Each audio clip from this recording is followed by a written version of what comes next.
இல்லை மாப்பிள்ள, இன்டர்வியூலாம் அட்டன் பண்ணிட்டு தான் இருக்கேன். ஆனால் எப்படியும் கிடச்சிரும்னு நினைக்கிறேன். கிடச்சிரும். கிடச்சிரும் நம்பிக்கை இருக்குது. பார்ப்போம்.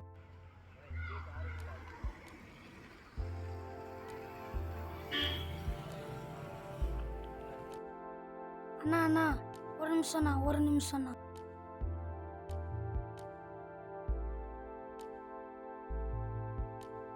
ஹலோ சுதாம்மா, பஸ் காசை தொலைச்சிட்டேம்மா. இங்கே பக்கத்தில் யாருமே இல்லைம்மா. ஓம்சர்ரா. தம்பி இங்கே வாடா. யாருக்கிட்ட ஃபோன் பேசிட்டு? அம்மாட்டண்ணா. அம்மா பேர் சுதாண்ணா. சுதாவா? ஆ. முன்னாடி என்ன கேட்க வந்த? நான் ஃப்ரெண்ட்ஸோடு வந்தேன். நான் பஸ் காசு தொலைச்சிட்டேன். நான் வீட்டுக்கு எப்படி போவேன்னு தெரியலண்ணா.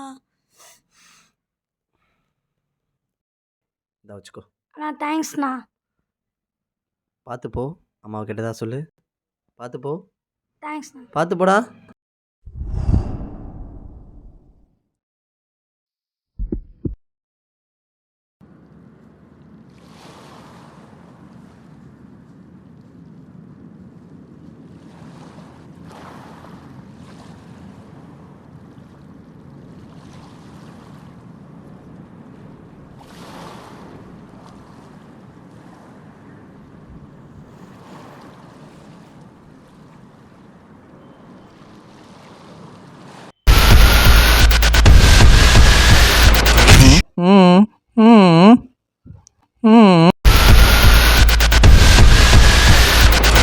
தண்ணியா?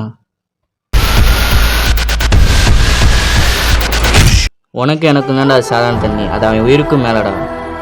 என்ன தண்ணி உயிருக்கும் மேலையா? என்ன புரியலடா எனக்கு ஒன்றும். அப்படின்னா அதுக்கு தண்ணியில் அவனுக்கு அவன் ஏன் அமைதியாக இருக்கான்னு கேட்டல, அந்த அமைதிக்கு காரணமே அந்த தண்ணி தான்டா.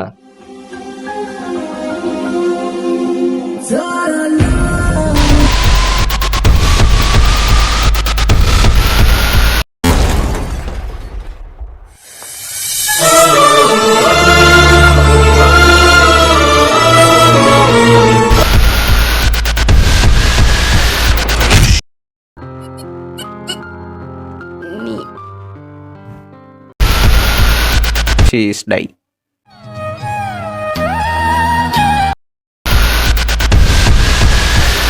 எங்க அப்பா சாவுக்கு முன்னாடி சொல்லிருந்தது இதை பற்றி.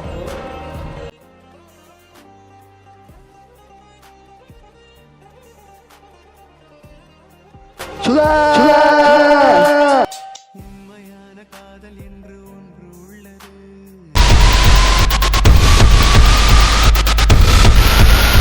லிங்கத்தால் பழையபடி பேச முடியாது. ஐயோ,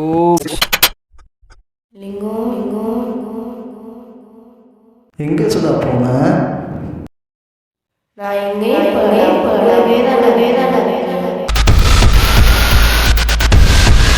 சுதாலிங்கத்தின் காதல் தொடரும். தண்ணி